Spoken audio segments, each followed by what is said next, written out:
पहले तारीख को परमेश्वर इस वचनों को हमें दिया है। 10 वचन हम देखेंगे। யாபேஸ் இஸ்ரவேலின் தேவனை நோக்கி, தேவரீர் என்னை ஆசீர்வதித்து என் எல்லையை பெரிதாக்கி உமது கரம் என்னோடு இருந்து தீங்கு என்னை துக்கப்படுத்தாதபடிக்கு அதற்கு என்னை விலக்கி காத்திரலும் என்று வேண்டிக் கொண்டான். அவன் வேண்டிக் கொண்டதை தேவன் அருளினார். बहुत लोग विनती करते हैं, सारे विनती को परमेश्वर सुन लिया है। इस 2 वचन के बारे में याबेस के बारे में है। याबेस अपने भाइयों से भी श्रेष्ठ व्यक्ति था। எப்படி சொல்லப்படுது பாருங்க, அந்த யாபேஸ் அவங்க சகோதரர் எல்லாரையும் பார்க்கலாம் ஞானம் பெற்றவரா இருந்தாங்க। जो याबेस ने उनके भाइयों से भी अधिक प्रतिष्ठित था। அவங்க அம்மா அவங்கள துக்கத்தோட பெற்றாங்களாம்। उसकी माँ उनकी दुख के साथ उसे जन्माया। ஏன்னு தெரியல, क्यों पता नहीं। அப்பா அப்பா இருந்தாங்களா இல்லையா குழந்தை பிறக்கும்போது துக்கத்தோட பிறந்தாங்கன்னு நம்மளுக்கு விவரம்லாம் இல்ல। क्यों ये दुख के साथ जन्म किया करके हमें कुछ इसके आता पता नहीं है। ஆனா அவர் கனம் பெற்றவரா இருக்காரு। लेकिन वो श्रेष्ठ व्यक्ति था। பிறக்கும்போது துக்கத்தோட இருந்திருக்காரு। जन्म होते ही दुख के साथ रहा। வாலிபரா வந்து அவர் குடும்பமா மாறும்போது அவர் கனம் பெற்றவரா மாறினார்। जो वो जवान होकर एक परिवार बनते समय वो श्रेष्ठ व्यक्ति पाया है। ஓசியா 12:6 சொல்லுது, जो ओसिया 12:6 कहता है தேவனிடத்தில் திரும்பணும், परमेश्वर की ओर फिरना है। ஓசியா 12:6 ओसिया जो 12:6 இப்போது நீ உன் தேவனிடத்தில் திரும்பு, தயவையும் நியாயத்தையும் கைக்கொண்டு இடைவிடாமல் உன் தேவனை நம்பிக்கொண்டிரு। இடைவிடாமல் நம்ம ஜெபம் பண்ணதான் கேள்விப்பட்டிருக்கோம்। जो लगातार हम प्रार्थना करना ही उनके बारे में हम सुनते இந்த हैं। வசனம் நினைவு விட்டுது, लेकिन इस वचन बतलाती है இடைவிடாமல் உன் தேவனை ஏன் நம்மளுக்கு நம்புது நடக்குமா நடக்காதா நம்ம எல்லாரும் இப்ப நல்லாதான் தெரியும், ஆனா இருதயம் அவர் பார்க்கிறார்। जो हम सभी हम अच्छे दिखते हैं, लेकिन हृदय को परमेश्वर देखता है कि एक कार्य होगा क्या नहीं होगा, ऐसा तड़पते हैं। இவர் பிறக்கும்போது சிறுமைப்பட்டு பிறக்கிறாரு இந்த யாபேஸ்। इस याबेस ने जन्म होते ही दुख के साथ होता है, அவர் ஆண்டவருக்கு திரும்புகிறாரு, लेकिन परमेश्वर की ओर से फिरता है। அல்லேலூயா அல்லேலூயா அல்லேலூயா அல்லேலூயா। யாபேஸ் வந்து எந்த மனுஷனுக்கும் உதவி கேட்க போகல। याबेस ने किसी मनुष्य की सहायता नहीं मांगा है, இருதயம் தேவனை நோக்கி இருக்கு। उनके हृदय परमेश्वर की ओर से रहा। இந்த நாளில் நிறைய காரியத்தில் நம்ம பார்ப்போம், எங்கேயுமே சமாதானம் இல்ல। इस दिन में हम देखते हैं कहाँ भी शांति नहीं है। நம்ம கவலைப்பட தேவையில்லை, हम चिंता हटाने की जरूरत नहीं है। பெர்க்மன்ஸ்ல 38வது பாடல் நான் இதை தியானம் பண்ணும்போது வந்துட்டு जो बेरगमस के गीत ऐसे जास्ते समय आया है। எந்த இயேசு கைவிட மாட்டார், என்னை மறந்திட மாட்டார்। அல்லேலூயா அல்லேலூயா அல்லேலூயா அல்லேலூயா அல்லேலூயா அல்லேலூயா அல்லேலூயா அல்லேலூயா। நிந்தனை போராட்டத்தில் நேசர் என்னை தாங்கினார், நிந்தனை போராட்டங்கள் நேசர் என்னை தாங்கினார்। சோதனை வந்த போதெல்லாம், சோதனை வந்த போதெல்லாம் தப்பி செல்ல பலி காட்டினார், தப்பி செல்ல பலி காட்டினார்। இந்த பாட்டு இன்னைக்கு ஜெப நேரம் பூரா நான் படிச்சிருக்கேன்। इस गीत को सारे प्रार्थना के समय में गा रही थी। எல்லாமே இருட்டா தெரியலாம், सब कुछ अंधेरा हो सकता है, ஆனா நம்ம ஆண்டவருடைய வார்த்தை, ஆண்டவர் நம்மளை நேசிக்க, लेकिन परमेश्वर में प्रेम करता है। ஆனா நமக்கு பொறுமையா இருக்க முடியாது, நம்ம நினைச்சுனே வேணும்னு இருக்கு। लेकिन हम धीरज के साथ नहीं रहते, हमारे सोचते ही हमें चाहिए करता है। ஆண்டவருடைய வார்த்தையில நம்ம உறுதியா இருக்கணும்னு வேதம் சொல்லுது। परमेश्वर के वचन में दृढ़ रहना करके वचन बताते हैं। நம்ம வாழ்க்கை, நம்ம கிறிஸ்தவர்கள், நம்ம வாழ்க்கை வெற்றியுள்ள வாழ்க்கையா இருக்கணும்। हम मसीह की है, हमारी जिंदगी एक विजय प्राप्त करके रहना है। மனசுல ஒரு பாரம் வந்தோடனே அப்படியே நம்ம மெலிஞ்சிருந்தோம், मन में एक बोझ आते ही ऐसे हम दुबला पतला हो जाते हैं। வார்த்தை தேய்ச்சது। वचन हमें तसली करती है। 38 சங்கீதம் 3 வசனம், நான் ஆபத்து நாளிலே நான் கூப்பிட்டேன், அவர் கேட்டாரு। 138 का वचन संगीता 3 वचन में कहते हैं कि संकट के समय में पुकारा, என் ஆத்துமாவிலே मेरे प्राणों में பலன் தந்தி जो बल दिया है 138:3 நான் 138:3 நான் கூப்பிட்ட நாளிலே எனக்கு மறு உத்தரவு அருளினீர். என் ஆத்துமாவில பலன் தந்து என்னை தைரியப்படுத்தினீர். அல்லேலூயா. हालेलुया। நிறைய சோர்வுகள் நமக்கு வருது. बहुत हमारे लिए जो निराश बनाती है, இழப்புகள், कोई भी அன்பில்லாத परिस्थिति, தனங்கள், जो ऐसे अवृत्त बातें, சமாதான குறைவுகள், शांति की कमी हाथ இதெல்லாம் நம்மளை ரொம்ப வேதனைப்படுத்துது. ये सब सारे में दुख दिलाती है। இந்த பையன் பிறக்கும் போதே துக்கத்தோட அம்மா பெற்றிருக்காங்க. इसकी माँ ने दुख के साथ उसे जन्माया எப்படி है, வளர்க்கப்பட்டாங்களோ. कैसे बढ़ोतरी क्या पता ஆனா नहीं, ஆண்டவரை நோக்கி அந்த தம்பி திரும்பினாங்க. लेकिन इस भाई ने परमेश्वर की ओर फिरने लगे। ரெண்டாவது நான் வச்சுட்டு இருக்கக்கூடாது. அல்லேலூயா.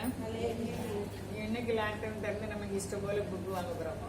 अभी लॉकडाउन खोल के हम अच्छे से बुक लेने वाला है पता। அதுல ஓசியா மூலமா கர்த்தர் நம்ம கூட பேசுதாரு. जो ओसिया के जरिए से परमेश्वर हमारे संग बात करता है। முதலாவது நம்ம எல்லா பிரச்சனையும் விட்டுட்டு पहले हम सारे समस्या को छोड़कर தேவனிடம் திரும்புவது. परमेश्वर की ओर से फिरना है। ரெண்டாவது நம்ம செய்ய வேண்டியதை சொல்றாங்க ஆண்டவர். दूसरे हम क्या करना उसे बताते தயவு हैं। நியாயத்தையும் தயவையும் நியாயத்தையும் கை கொள்ளணும். दया और न्याय को प्रबल करना है। இறக்கம் நமக்கு ஒரு இறக்கம் வரணும். हमारे लिए एक दया होना है। ஒரு பையன் கொரியர்ல வேலை செஞ்சிருக்காங்க. एक भाई ने कोरियल में काम किया है, வேலையை நிப்பாட்டிட்டாங்க. जो उसे काम को रुका दिया। கொரியர்ல வேலை பார்த்தா வீடு எப்படி இருக்கும்? जो कोरियल में काम करेगा तो இப்ப कैसे வேலை रहेगा? இல்லைன்னா எப்படி இருக்கும்? अब काम नहीं है कैसे நிறைய பேர் रहेगी? இப்படி இருக்காங்க. बहुत लोग इस प्रकार रहते ஆனா हैं, யார் எப்படி இருந்தாலும் लेकिन कौन कैसे भी रहे, தேவன்கிட்ட நம்ம திரும்பும் போது परमेश्वर की ओर से फिरते समय ரெண்டாவது நமக்கே கஷ்டம் நம்மையே நினைக்காம நம்மளுக்குள்ளத கொஞ்சம் அடுத்தவங்களுக்கும் கொடுக்கணுங்க தயவு எண்ணம் வேணும். நம்ம वैसे कष्ट करके अपने आप को ना सोचते हुए दूसरे को देना करके एक दया होना है,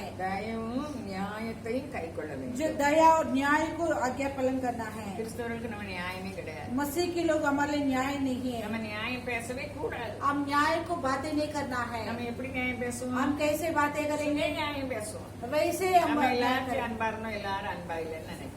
हम सभी से प्रेम है, कोई प्रेम नहीं करके இதெல்லாம் बोलेंगे, தேவையில்லை. ये सब नहीं நம்மளுக்கு चाहिए। எதுல குறைபட்டு இருக்கு? हम जिसमें कमी हाट है, பணத்துல தாழ்ச்சியா, जो रुपये की कमी அன்புல हाट தாழ்ச்சியா, या प्रेम में कमी சமாதான हाट, குறைவுல தாழ்ச்சி, शांति में कमी हाट, எல்லாமே அவர் தருவார். सब कुछ उन्होंने அதுக்கு देता நம்ம है। என்ன செய்யணும்? அந்த வசனம் கடைசியில என்ன சொல்லுது? वचन के अंदर में क्या कहता है? இடைவிடாமல் தேவனை நம்பி மனுஷர் இல்ல, लगातार परमेश्वर को भरोसा रखना है, कि தேவனை मनुष्य நம்பிக்கொண்டு परमेश्वर की ओर से भरोसा रखना है। हालेलुया। யாபேஸ் கனப்பட்டதுக்கு காரணம் अभी याबेस ने आदर पाया, इसके कारण தேவனை वो நம்பிக்கொண்டிருந்தார். परमेश्वर की भरोसा रखा அவர் है, விண்ணப்பிச்சார். वो विनती करता है। कैसे करता है? இஸ்ரவேலின் தேவனை நோக்கி, इजराइल की यहोवा की ओर से தேவரீர் முதலாவது என்னை ஆசீர்வதித்து पहले मुझे आशीष कर। இந்த மாதத்தின் முதல் வாரம் நமக்கு इस हफ्ते की पहले हफ्ते है, நம்ம விண்ணப்பத்தை அவர் கேட்பார். हमारे विनती को सुनता है, நம்மை கன பண்ணுவார். हमें आदर அவர் करेंगे। நம்மை கன பண்ண நினைச்சா वो हमें आदर करने यार सोचेगा, करेगा। कोई भी उसे रोक नहीं सकता है। அல்லேலூயா. हालेलुया। அப்போ யாபேஸ் என்ன பண்ணுதாரு? இஸ்ரவேலின் தேவனை நோக்கி ஜெபம் பண்ணுதாரு. याबेस ने इजराइल की यहोवा की ओर से प्रार्थना करता है, தேவரீர் என்னை ஆசீர்வதித்து. परमेश्वर मुझे आशीष कर। எப்படி பாருங்க, பிறகும்போது துக்கத்தோட பிறந்து சிறுமையில வளர்ந்துட்டு जन्म में दुख के साथ होकर और बढ़ते समय बहुत दुख ஜெபம் के साथ எவ்வளவு हुआ। பெருசா இருக்கு. जब भी कितनी बड़ी है, தேவரீர் என் எல்லையை பெரிதாக்கி परमेश्वर मेरी सीमाओं को बढ़ोतरी உமது कर, கரம் என்னோடு இருந்து और तेरे हाथ मेरे साथ रहकर, தீங்கு என்னை துக்கப்படுத்தாதபடிக்கு और ऐसे बुराई ना होते हुए அதற்கு என்னை விலக்கி காத்து. उससे मुझे बचा रहे। தீங்கு வர வேண்டாம்னு அவர் ஜெபம் பண்ணல. वैसे पीड़ा नहीं आना करके नहीं किया இப்ப है। நமக்கு எவ்வளவோ தீங்கு துக்கப்படுத்திட்டு இருக்கு. बहुत बुराई हमारे दुख दिलाती है, இது லேசில போகாது. ये आसान रीति से नहीं அவர் जाती போக है। சொன்னாதான் போகும். वो जा करके बोलेगा तो वो जाएगी। தீங்கு என்னை துக்கப்படுத்தாதபடி अभी बुराई मुझे पीड़ा ना करते அதற்கு हुए என்னை விலக்கி காத்தரணும். अब उससे मुझे बचा। என்ன அழகா இருக்கு. ரெண்டே வசனம். அவரு வேண்டிக் கொண்டத उन्होंने विनती किया है, தேவன் கொடுத்தாரு, அருளினார். परमेश्वर ने दे दिया है। சாதாரணமா பிறந்து जो साधारण से जन्म होकर துக்கமா இருந்து दुख के साथ होकर வாலிப நாட்கள்ல சகோதரர் பார்த்து கனம் பெற்றவராயிட்டார். जो जवान के दिनों में 22 में प्रतिष्ठ हुआ है। அல்லேலூயா. हालेलुया। இப்ப நம்ம வாழ்க்கையில अब हमारी நம்ம जिंदगी में ஒவ்வொரு காரியமும் வெற்றி உண்டுன்னு வேதம் சொல்லுது. हम हर एक कार्य में विजय है करके बताते हैं। அதுக்கு நானும் நீங்களும் इसके लिए मैं भी आप भी வசனத்துல உறுதியா இருக்கணும். वचन में स्थिरता रहना है। அவருடைய வசனத்துல उनकी वचनों में உயிர் இருக்கலாம். உயிர் उसमें जीवन होती है। அப்படின்னா ऐसे அந்த बोले तो வசனம் என்ன எழுதிருக்கோ அது நடக்குது. उस वचन क्या लिखा है वैसे पूरी होती है। அதெல்லாம் தெரிஞ்சாலும் वो सब मालूम पढ़कर भी ஆனால் சோர்வு. लेकिन निराशपन। ஆனா அவருடைய வசனம் நம்ம ஆத்மாவில பலம் தரும். लेकिन उसकी वचन हमारे प्राणों के लिए बल देती है। அந்த வசனத்துல நமக்கு ஒரு உறுதி வேணும். उस वचन में हमारे स्थिरता चाहिए, பொறுமை, धीरज சகிப்புத்தன்மை. और सहन करने की शक्ति। உறுதினா என்ன அர்த்தம்?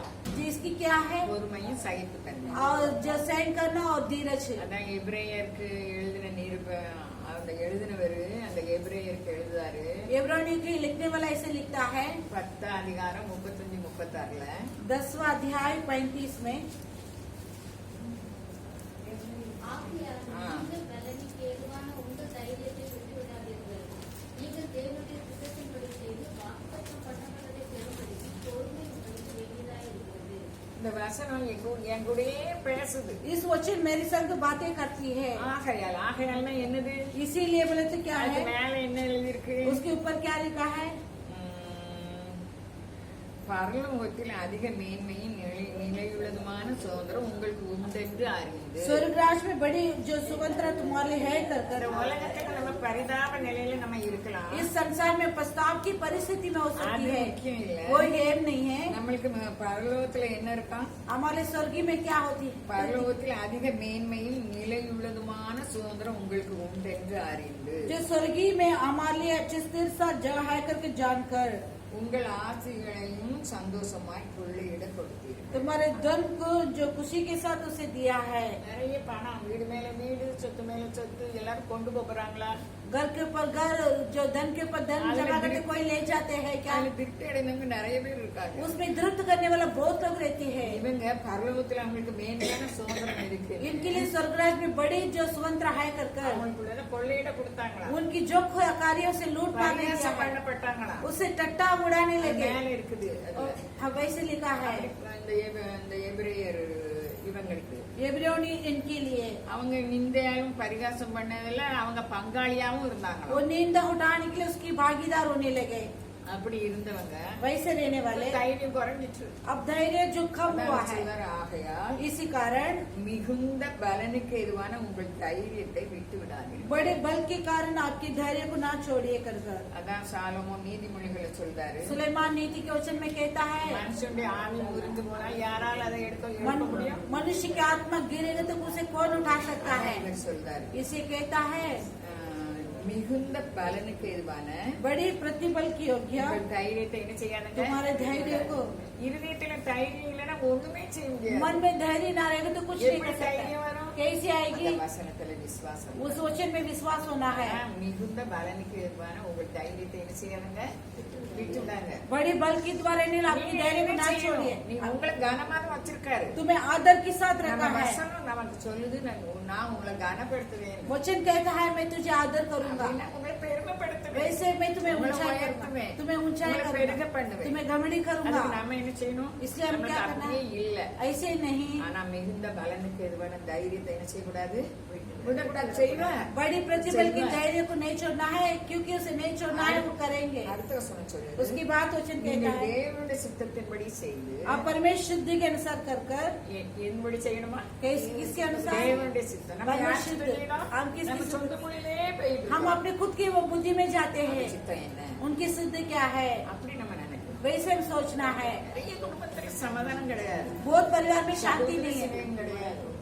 சகோதர சிநேகம் கிடையாது. भाई जो भाई के प्रेम नहीं है, பக்கத்து வீட்டுல சமாதானம் கிடையாது. पड़ोसी के पास प्रेम नहीं है। இப்படியெல்லாம் மோசமான சூழ்நிலை இருந்தா वैसे बुरी जो परिस्थिति हो सकता है, हमारे धैर्य को नहीं छोड़ना है। மிகவும் பலனுக்கு எதுவான உங்க தைரியத்தை விட்டு விடாம ज्यादा फल के लिए आपके धैर्य को ना छोड़ते हुए நீங்கள் தேவனுடைய சித்தத்தின்படி செய்து तो परमेश्वर शुद्ध के अनुसार कर कर வாக்குத்தத்தம் பண்ணப்பட்டதை பெரும்படிக்கு प्रतिज्ञा पाने के लिए, उसे पाने के लिए பொறுமை உங்களுக்கு வேணும். धीरज तुम्हारे लिए चाहिए। என்னது வேணும்? क्या चाहिए? எனக்கெல்லாம் பொறுமையே இருக்காது. मेरे लिए धीरज ही नहीं रहती है। मैं इसे तड़पेगी। எங்க வீட்டுக்காரங்க சொல்லுவாங்க मेरे पति जी बोलेंगे அவசரக்காரி. वो जल्दबाज करती है, அதான் நினைச்சோன்னே நடக்கணும். सोचते ही पूरी करना है। இப்ப அப்படியெல்லாம் நடக்காது. अब ऐसी नहीं होती है। நமக்கு என்னது வேணும்? हमें क्या चाहिए? இந்த பலனுக்கு ஏதான बड़ी प्रतिबल के अनुसार हमारे धीरज चाहिए, ரெண்டாவது फिर பொறுமை. धैर्य और धीरज இப்படி चाहिए। செய்தாலும் நமக்கு நல்லது இல்லையே அப்படின்னு நினைக்க வேண்டாம். जो इससे देर सर करेगा तो हमारे लिए अच्छी निकल के नहीं सोचना है, वो होगा उधर। கிறிஸ்தவர்களுக்கு எப்படியெல்லாம் சுதந்திரம் கிடைச்சது அது நமக்கு உண்டு. पवित्र लोग किस प्रकार सुगंध मिला वो सबको हमारे लिए है। ஆண்டோட சித்தத்தின்படி செய்து परमेश्वर के अनुसार कर कर வாக்குத்தத்தம் பண்ணப்பட்டதை பெரும்படிக்கு प्रतिज्ञा पाने के लिए பொறுமை வேண்டியது. धीरज चाहिए। ஆண்டவர் வர போறாரு. परमेश्वर जल्दी आने वाला है, இருக்கு. வருகிறவர் இன்னும் கொஞ்ச காலத்தில் வருவார். जो आने वाला और थोड़े ही दिन में आने वाला है, சீக்கிரம் வர போறாரு. जल्दी आने वाला है। இதெல்லாம் எங்க போகுது? अब सब कुछ कहाँ जाने वाला है? அல்லேலூயா. हालेलुया, அல்லேலூயா. हालेलुया। அப்போ தாமதம் பண்ணார். और देरी ना करेंगे। விசுவாசத்தினால நீதிமான் विश्वास के जरिए से धार्मिक, பணத்தினால பிழைப்பானா? रुपया से नहीं, சேர்த்து வச்சதுனால பிழைப்பானா? जो इकट्ठा करके इसके लिए அவர் विश्वास, மேல உள்ள நம்பிக்கை. उनके ऊपर रहने वाला भरोसा। நமக்கு என்னெல்லாம் வேணும்? हमें क्या क्या चाहिए அதை நம்பணும். उसे भरोसा करना है। அதை வேண்டிக் கொள்ளுதல். वो विनती அதிலுள்ள कर- தேவனாயிருக்கிறார். वो जो विनती करता है वो देने वाला परमेश्वर है। போது அம்மா துக்கத்தோட பெற்றாங்க. उसकी माँ जन्म से दुख के साथ जन्म किया है, ஆனா ஆண்டவர் அந்த அவருடைய வாழ்க்கையை கனம் பெற்றவராக लेकिन மாற்றினார். परमेश्वर उसकी जिंदगी को आदरमय किया है। அல்லேலூயா. அல்லேலூயா. அல்லேலூயா. அல்லேலூயா. இதுல நம்ம பார்க்கோம். इसमें हम देखते हैं அடுத்து யாக்கோபை பார்க்கோம். याकूब को हम देखते हैं ஓசியாவில் அந்த 12 அதிகாரத்துல ओसिया 12 अध्याय में தேவதூதனை விடாம கண்ணீரோட கெஞ்சிதாரு. स्वर्गदूत को ना छोड़ते हुए आंसू के साथ विनती करता है। அதுக்கு முன்னால उसके पहले ஏன் கெஞ்சினாரு? क्यों ऐसे लिखा है? யாருக்கா ஞாபகம் இருக்கா? ஆ? ஆ? ஆ? எதுக்கு போராடினாரு? क्यों उसे मल्लुक किया है? ஆசீர்வாதத்துக்கு போராடினாரு. आशीष के लिए அது किया ஜெபம் है। பண்ண காரணம் என்ன? प्रार्थना करने के कारण क्या है? ஆ, நீ சொன்னியா? நீங்க வாய்ப்பிலே சொன்னா எனக்கு எப்படி கேட்கும்? அல்லேலூயா. हालेलुया। ஜெபம் பண்ண காரணம் प्रार्थना करने वाला कारण அன்னை வரபாங்க 400 பேரோட வாரா அப்படி சொன்ன உடனே भाई 400 लोग के साथ आते करके பயந்து बोले, போயிட்டாரு. डर गया। இந்த அம்மாவை பாருங்க, இந்த வீட்டுல சமாதானம் இருந்துச்சா? इस घर में शांति रहा क्या? இந்த ரெபேக்காவும் ஈசாக்கும் எப்படி இருந்தாங்க इसे குடும்பத்துல? रेबेका ईसा कैसा था? ஆசீர்வதிக்கப்பட்ட குடும்பம். आशीष पाया हुआ परिवार। ஆபிரகாமுக்குள்ள ஒரே செல்ல பையன். अब्राहम के एक लाडला बेटा, ஆனா பிள்ளைகள் மூலமா அவங்களுக்கு சமாதானம் இருந்ததா? लेकिन बच्चे के जरिए उनको शांति रहा இல்ல. नहीं। ஏன்? क्यों? அந்த அம்மா ஒரு பையனை நேசிக்காங்க, उस माँ एक लड़का को இந்த प्रेम ஐயா करता ஒரு ஆளை நேசிக்காங்க. है, इस अय्या ने एक व्यक्ति को प्रेम அப்ப करता வீட்டுல है, எப்படி சமாதானம் उस घर में இருக்கும்? कैसे நம்ம शांति வீட்டுல रहती? நம்ம எப்படி இருக்கோம்? लेकिन हम कैसे रहते हैं? அல்லேலூயா. हालेलुया। ஏன் வேணாம்? இந்த அம்மா ஏன் அப்படி நேசிட்டாங்க? इस माँ जी ने क्यों ऐसे प्रेम किया? வயித்துல 2 பிள்ளைகள் இருக்கு. पेट में 2 बच्चे हैं, கர்த்தருடைய விசாரிக்காங்க. परमेश्वर पूछताछ करते हैं। மூத்தவனோட இளையவன் விசேஷமா இருப்பான். அது தெரிஞ்சு போச்சு. बड़े से छोटे विशेष रहेगा करके मालूम இந்த அம்மா पड़ेगा। ஏசாவுக்காக ஜெபம் तब பண்ணணும். इस माँ यशा के लिए प्रार्थना करना है ना। ரெபேக்கா நல்ல அம்மா. रेबेका बहुत अच्छी माँ थी, எவ்வளவு ஒட்டகத்துக்கு தண்ணி கொடி ஊத்துனாங்க. कितने ऊंट के लिए पानी दी थी, பலசாலி. बलवान थी, ஆனா குடும்பத்துல வேதனை நிறைஞ்சுதான் இறந்தாங்க. लेकिन परिवार में वेदना भरकर मर गई। எதுக்காக எழுதப்பட்டிருக்கு? क्यों लिखा है? பிள்ளைகள் ஒரு பிள்ளைகள் இருந்தாலும் அங்க சமாதானம் இருக்குமா? एक बच्चा रहेगा तो भी शांति रहेगा कि पता नहीं। ஆண்டவர்கிட்ட நம்ம தைரியமா நம்மளுக்குள்ள விருப்பத்தை அதான் சொல்லுவோம். ஓசியா மூலமா ஆண்டவர் சொல்றாரு. ओसे के जरिए परमेश्वर कहता है, ஏன்ட்ட திரும்புங்க. तुम मेरे और मुड़ो। நீங்க செய்ய வேண்டியது तुम करने वाला है நீதியையும் நியாயத்தையும் செய்யுங்க. जो न्याय और धार्मिकता करो। ஒரு நிமிஷம் கூட மற்ற சிந்தனைக்கு இடம் கூடாதுங்க. 1 मिनट के लिए दूसरे विचार के लिए अवसर न देना है। பாருங்க. जो भरोसा के साथ रहो। இவங்க நினைவு பூரா யாக்கோபு தான் ஆசீர்வாதமா இருப்பான் நினைச்சாங்க. ஏசாவை விட்டுட்டாங்களே. इनकी सोच पूरा याकूब आशीष के साथ रहेगा करके ऐसे रहा कि ऐसा को छोड़ दिया है। எத்தனை பிள்ளைனாலும் நமக்கு ஒரு போலதான் நம்மளால அன்பு கூற முடியும். कितने बच्चे रहेंगे तो हम एक ही समान प्रेम कर सकते हैं। இந்த அம்மா சொல்றாங்க. इस माँ जी ने कहता है 27 அதிகாரம் கடைசி வசனம் என்ன சொல்றாங்க? 27वां अध्याय अंतिम वचन कहती है, உற்பத்தி. ஆதியாகமம் 27 லாஸ்ட் வசனம். பின்பு ரெபெக்காள் ஈசாக்கை நோக்கி, ஏத்தின் குமாரத்திகள் நிமித்தம் என் உயிர் எனக்கு வெறுப்பாய் இருக்கிறது. இந்த தேச தேசத்து பெண்களாகிய ஏத்தி குமாரத்திகளில் யாக்கோபு ஒரு பெண்ணை கொள்வானானால் என் உயிர் இருந்து ஆவதென்ன என்றார். அந்த குடும்பத்துல மருமக்களுக்கும் அவங்களுக்கும் என்ன இல்ல, उनके परिवार में समाधान இல்ல. बहू लोग को उनके बीच में शांति नहीं है। எவ்வளவு பணம் இப்ப கணவர் ரொம்ப சம்பாத்தியம் பண்ணலாம், अभी पति ज्यादा कमाई कर सकता மனைவி நல்லா है, செழிப்பா இருக்கலாம், जो बीवी மருமக अच्छी சொல்லி हरियाली हो सकता है, மருமக நம்ம சொல்ல கேட்பாங்க, जो बहू लोग हमारी बातें सुनेंगे உடனே கேட்க மாட்டாங்க. तुरंत नहीं सुनेंगे। அல்லேலூயா, அல்லேலூயா, அல்லேலூயா, அல்லேலூயா। நம்ம எங்க திரும்பணும்? हम कहाँ फिरना है? परमेश्वर की ओर से बोलना है। எங்க பார்த்தாலும் சமாதானம் இல்ல. कहाँ भी देखो तो शांति नहीं है। இந்த அம்மாவுக்கு சமாதானம் இல்ல, அதுக்காக எல்லாத்துக்கும் சமாதானம் இல்லைன்னு கேட்கலாம். इस माँ जी को शांति नहीं, इसके ऐसे हमारे लिए भी बोलते हैं क्या? இவங்க ரெண்டு பேரும் ஒழுங்கா ரெண்டு பையங்களையும் நேசிச்சா, दोनों पे अच्छे बेटे को प्रेम करेंगे तो இந்த ஞானா டீச்சருக்கும் ரெண்டு பிள்ளைகள், जो ज्ञाना टीचर के लिए 2 बच्चे हैं, அவனுக்கு ஒரு பையன் பிறந்தான், उनके लिए एक लड़का हुआ, ரெண்டாவது பையன் பிறக்கும் போது दूसरे लड़का होते समय இந்த சைரஸுக்கு தெரிஞ்சு அவனை நேசிக்கவே மாட்டாங்க. जो साइरस को जानकर उसे प्रेम नहीं करते ஏன்னா हैं, அவனுக்கு மனசு நோவும் அப்படின்னு. क्योंकि उसके मन में दुखित हो जाएंगे। இன்னைக்கு நம்ம குடும்பத்துல நம்ம எல்லா பிள்ளைகளையும் நம்ம நேசிக்கணும். आज हमारे परिवार में सारे बच्चों को एक ही समान प्रेम அவங்க करना ஒரு है। பிள்ளையை நேசிச்சாங்க, இவங்க ஒரு பிள்ளையை நேசிச்சாங்க. उन्होंने एक बच्चे को प्रेम किया है, इन्होंने एक बच्चे को प्रेम किया है। ஏசாவே இவங்க நல்லா நேசிக்கல, அப்ப அவங்க மனைவி எப்படி நேசிச்சிருப்பாங்க? ऐसा को अच्छे प्रेम नहीं किया तो फिर उसकी पति को कैसे प्रेम किया रहेंगे? அதனால அந்த குடும்பத்துல சமாதானம். इसलिए उस परिवार में शांति இந்த नहीं है। நாளில் எத்தனை குடும்பத்துல சமாதானம் இல்லை? आज इस दिनों में कितने परिवार में நாம शांति नहीं பயப்பட है। தேவையில்லை. अभी डरने की जरूरत नहीं है। ஆண்டவர் சொல்றாரு, நான் உனக்கு முன்னாடி கோணலானவைகளை என்ன செய்வேன்? செம்மையா परमेश्वर कहते हैं, तेरे आगे के टेढ़े मार्गों को मैं सीधा करूंगा। உன் பிள்ளைகள்கிட்ட நீ திரும்பண்டா. அதான் மோகன் சிலாசரஸ் ஒரு சாட்சி சொன்னாங்க. मोहन सिंह लाजर से एक गवाही बोले हैं, அது நீங்க கேட்டுனா கேட்டுருக்கீங்க. आप सुने रहेंगे।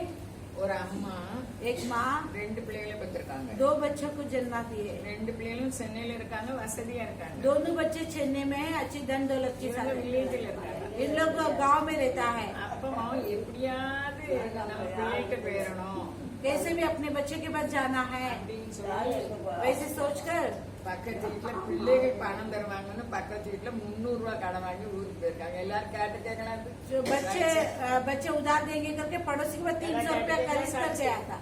300 ரூபாய் கடன் வாங்கி மெட்ராஸ்க்கு போயிருக்காங்க. 300 का कर्जा लेकर चेन्नई में गए थे। பிள்ளைகளே அம்மா வச்சுக்கிட்டாங்க. बच्चे माँ को रखा है। அம்மா வாங்கின கடனை பிள்ளைகள் கொடுக்கவே மாட்டாங்க. अम्मा माँ देने वाला वो कर्जा लेने वाला कर्जा बच्चे नहीं दे रहे हैं। இந்த அம்மா யாரை நம்பினாங்க? इस माँ किसे भरोसा किया है? யாரை நம்பினாங்க? किसे भरोसा किया பிள்ளைகள் है? நம்பினா தர்மா बच्चों को भरोसा रखा कभी भी नहीं देते हैं। அவர் இறக்கம் செஞ்சு பிள்ளைகிட்ட பேசினாதான் தரும். वो दया कर कर बच्चे के साथ बात करेंगे तो तब मिलेगी। இந்த ஐயா போயிருக்காங்க. इस अय्या जी ने गए, ஐயா நான் 300 ரூபாய் கடன் வாங்கினேன். मैं 300 रुपया कर्जा 3 வருஷம் ஆச்சு. 3 साल हो என் गया, பிள்ளைகள் கொடுக்கவே இல்லை. मेरे बच्चे नहीं दिया है। நீங்க யாரை நம்பி வாங்கினேன்? आप किसकी भरोसा में आए? நான் என் பிள்ளைகளை நம்பி வாங்கினேன். मेरे बच्चे அப்ப के, உங்களுக்கு தருவாங்களா? तब देंगे क्या तुम्हें? ஆண்டவரை நம்பி ஜெபம் பண்ணி இந்த 300 ரூபாய் கடனை நான் கொடுக்கணும். परमेश्वर को भरोसा करके प्रार्थना कीजिए, 300 रुपया कर्जा देना है। நாங்க ஒரு வாரம் கழிச்சு ஐயா வந்தாங்க. जो 1 हफ्ते के बाद आया है, இவங்க பேசுறதுக்கு முன்னாலே அந்த அம்மா சொல்லிட்டாங்க, इन्हें बातें करने से पहले उस நான் माँ கடனை ने- கொடுத்துட்டேன். मैं कर्जा दे दी உங்க हूँ, பிள்ளைலாம் தந்தது आपके बच्चे இல்ல. नहीं। இவங்க ஜெபம் பண்ணாங்களா? अब प्रार्थना